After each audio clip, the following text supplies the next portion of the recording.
El Evangelio de Juan revela muchas de las obras y dichos de Jesús que no se encuentran en los demás evangelios. Juan escribió todas estas cosas como pruebas de la deidad de Jesús.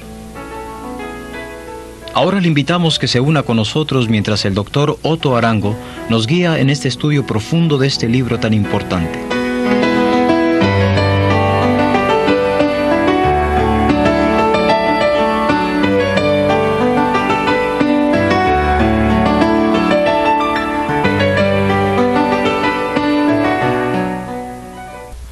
El capítulo 2 del Evangelio de Juan hasta el capítulo 17 del Evangelio nos presenta a nosotros las pruebas irrefutables de la deidad, o si quiere, divinidad del Señor Jesucristo. Durante la primera Pascua, desde el capítulo 2 al 4, vamos a ver ciertos eventos en el ministerio de Jesús durante la primera Pascua que dejaron todas las evidencias para demostrar que Jesús realmente era el Mesías prometido desde el Antiguo Testamento y también su divinidad.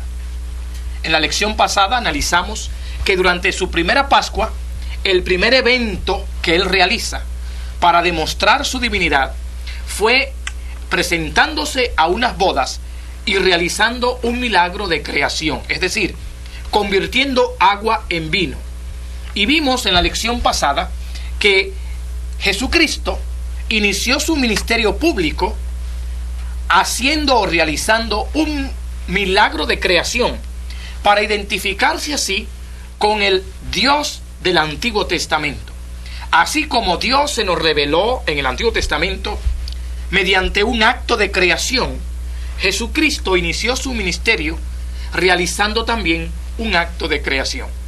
El capítulo 2 del Evangelio de Juan básicamente cubre tres eventos o narra tres eventos: la conversión de agua en vino, su primer milagro; luego la purificación del templo cuando Jesús sube durante la Pascua; y también las pruebas de su poder en Jerusalén, cuando el evangelista nos menciona en el capítulo 2, verso 23 al 25, que Cristo realizó prodigios y milagros en Jerusalén. En esta ocasión nos corresponde, pues, estudiar la porción de Juan capítulo 2, verso 13 al 22, donde vemos a Jesús subiendo a Jerusalén y purificando el templo. En esta porción del Evangelio de Juan, para poder entenderla realmente, hay que entender el trasfondo histórico que viene muy unido a este evento.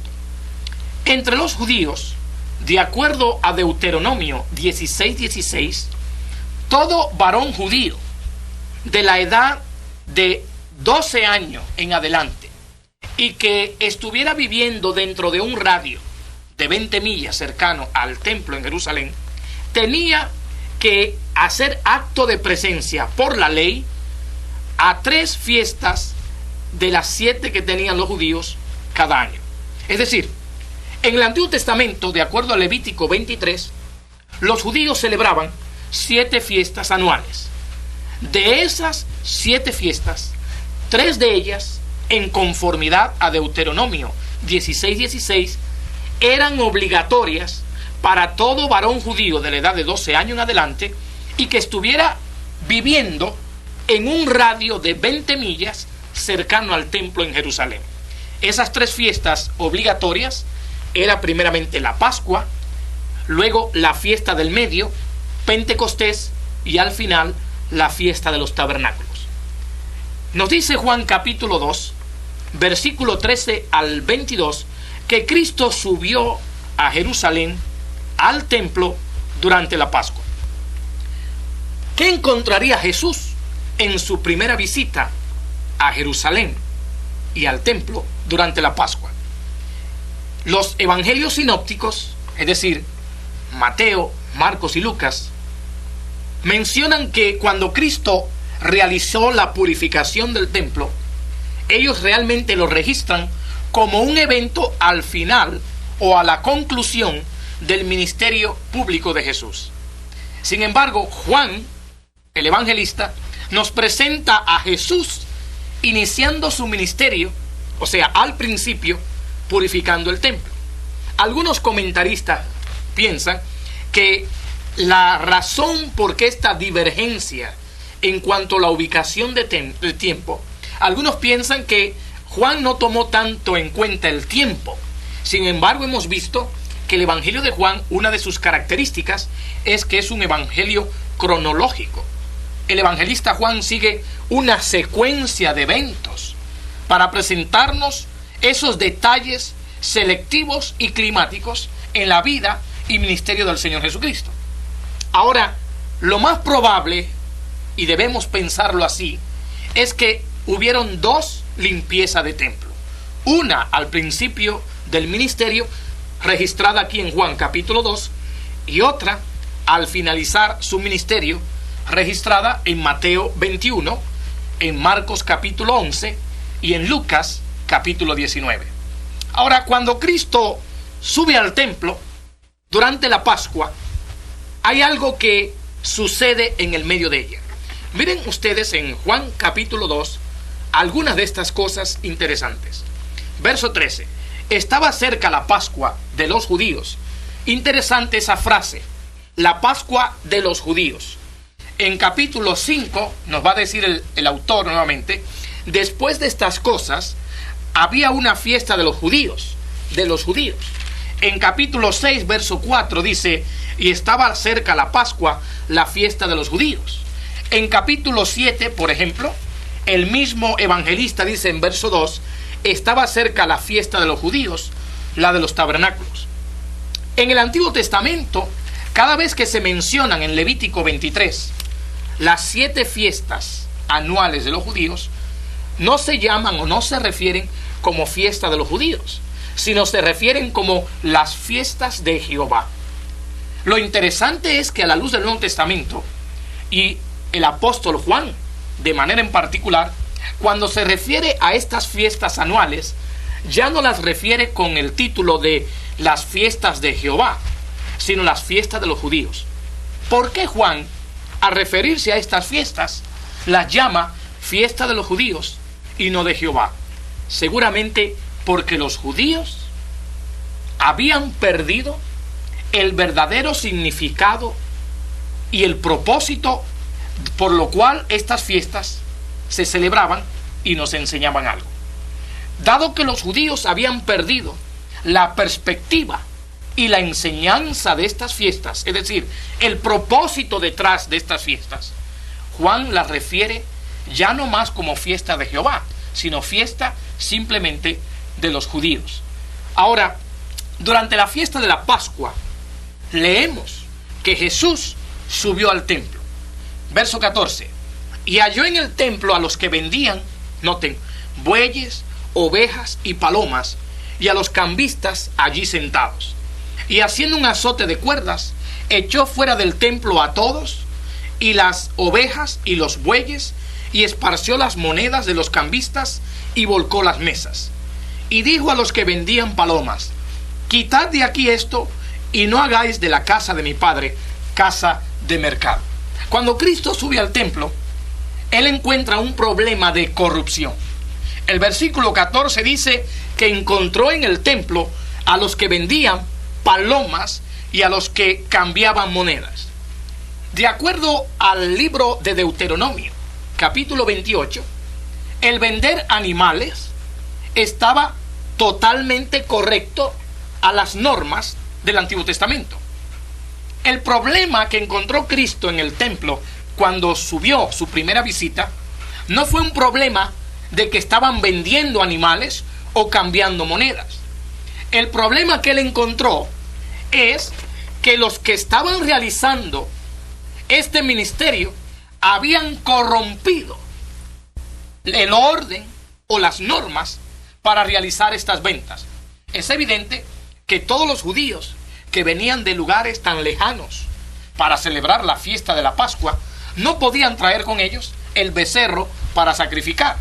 Cuando llegaban al templo, compraban el animal, y cuando venían de esas regiones, recuerde usted que el Nuevo Testamento se da dentro de un contexto bajo la ocupación del Imperio Romano en Palestina.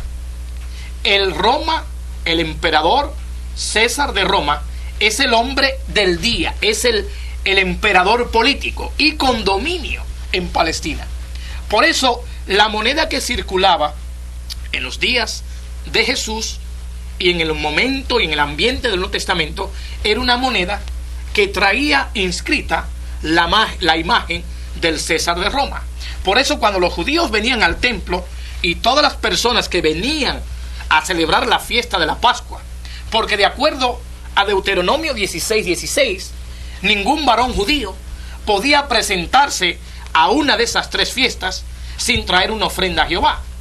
Cuando los judíos venían a celebrar la fiesta de la Pascua, muchas de sus monedas traían la imagen tatuada del emperador romano. Y era prohibido entrar al templo con monedas que traían una imagen. Básicamente era una idolatría.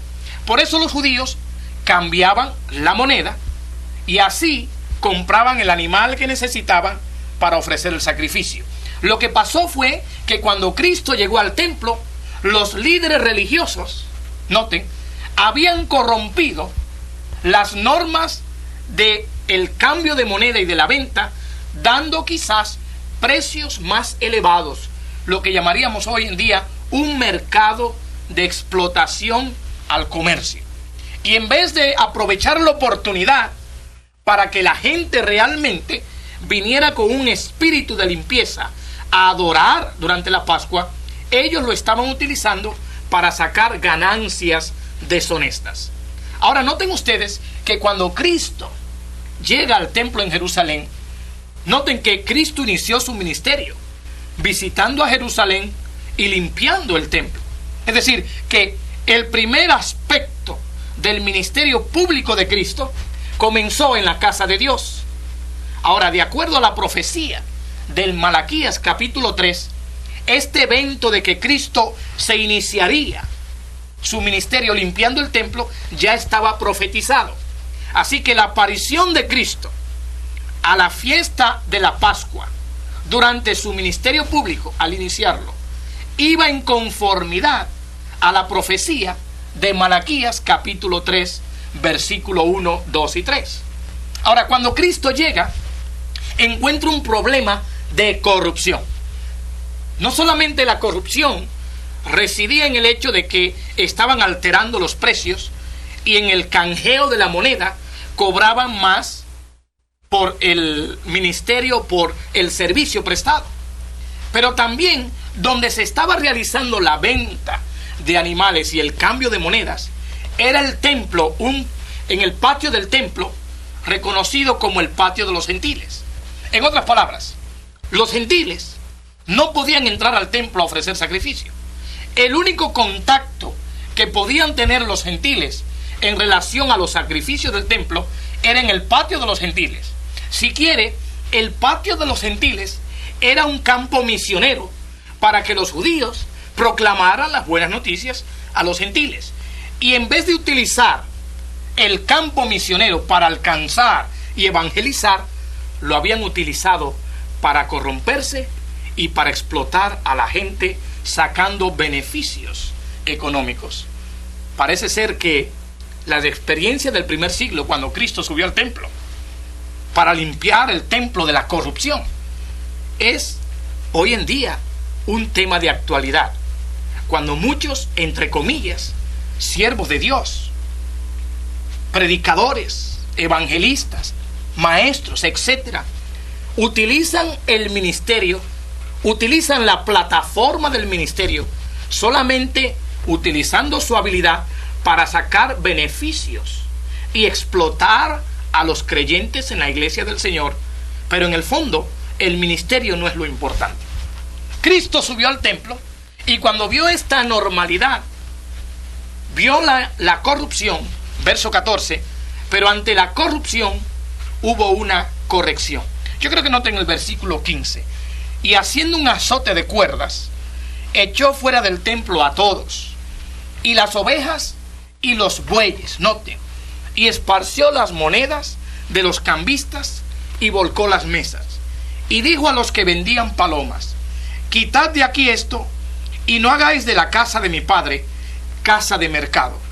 Entonces se acordaron sus discípulos que está escrito: el celo de tu casa me consume. Este versículo 17 es la cita tomada del Salmo 69:9. El Salmo 69:9 es uno de los 6 salmos más referidos en el Nuevo Testamento. Va a aparecer en Juan 2:4, en Juan 7 del 3 al 5, en Juan 15:25, en Mateo 27:34 y en Romanos capítulo 11 y 15. Es decir, que el Salmo 69:9 es uno de los 6 salmos más citados o referidos en el Nuevo Testamento. Y cuando Cristo, al ver la corrupción, actuó con una corrección, los discípulos se acordaron de esta referencia del Salmo 69:9. El celo de tu casa me consume. Pero noten ustedes algo interesante a partir del verso 18. Hay una corrupción, hay una corrección, pero en medio de la corrección también surgen los conflictos. Verso 18. Y los judíos, noten esa frase, los judíos, la fiesta de los judíos, la vamos a encontrar en el desarrollo del Evangelio de Juan.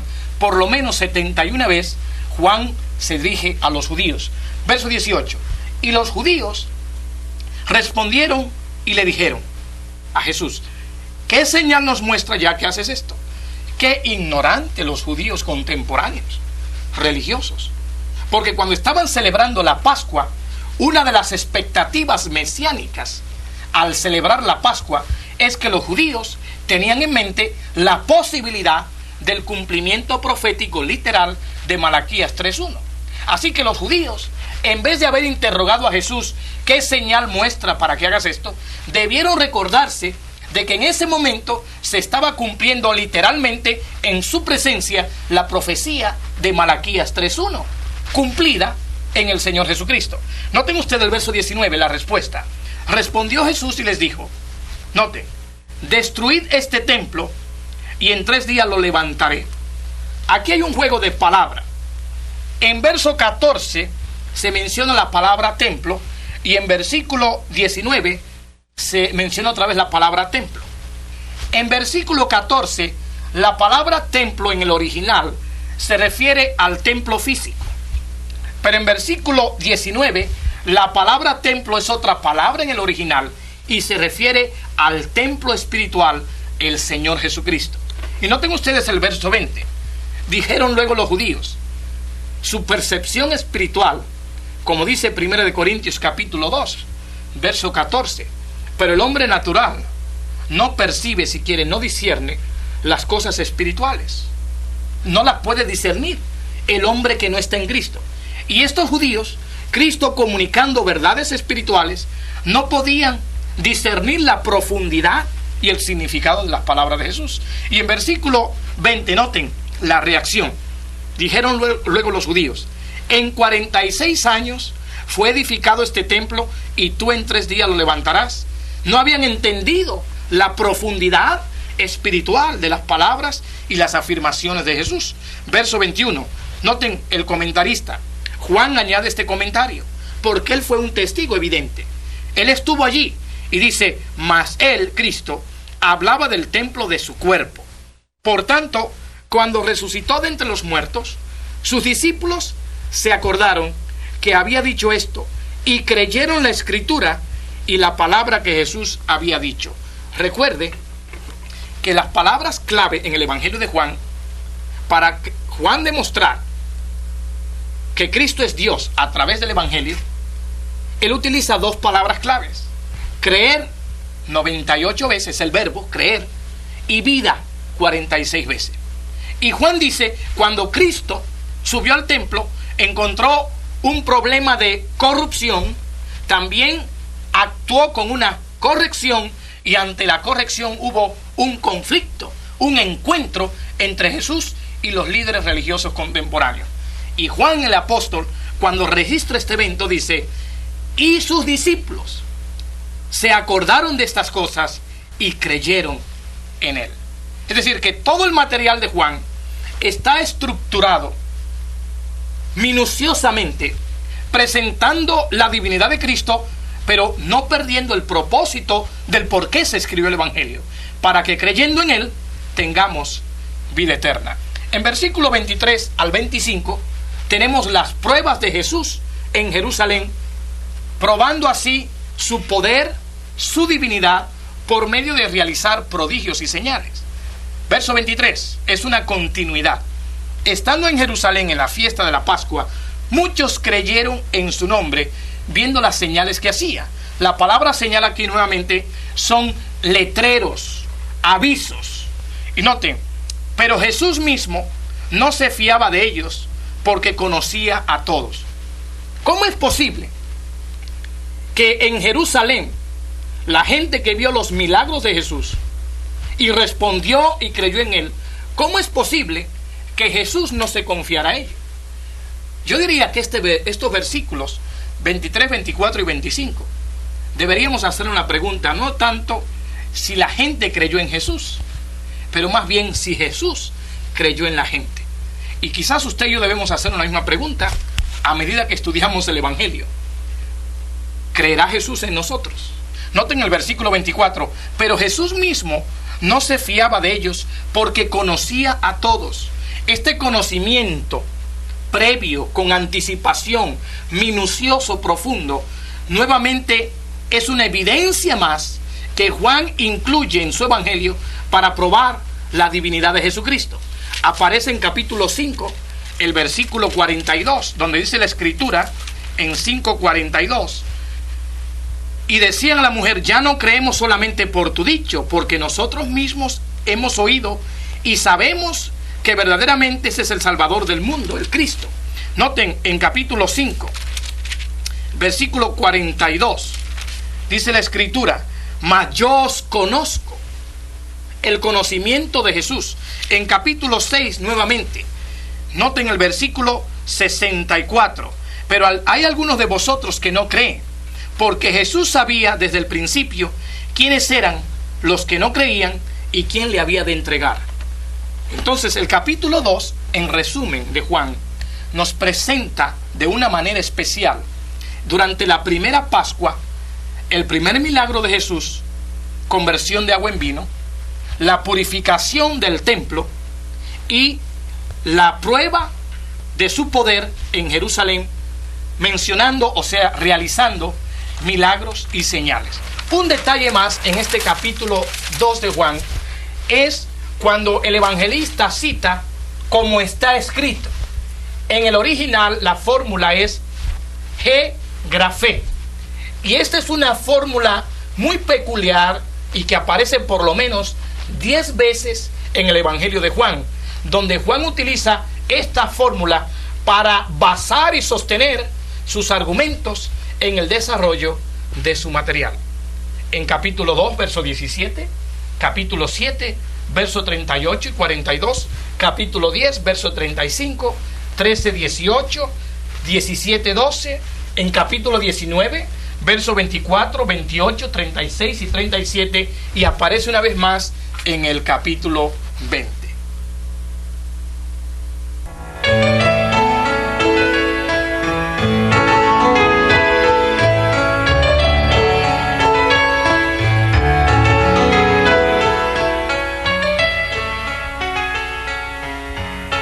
Usted puede continuar este estudio al repasar el cuestionario que se incluye en la guía de estudio. Tome tiempo para estimar la importancia de esta lección.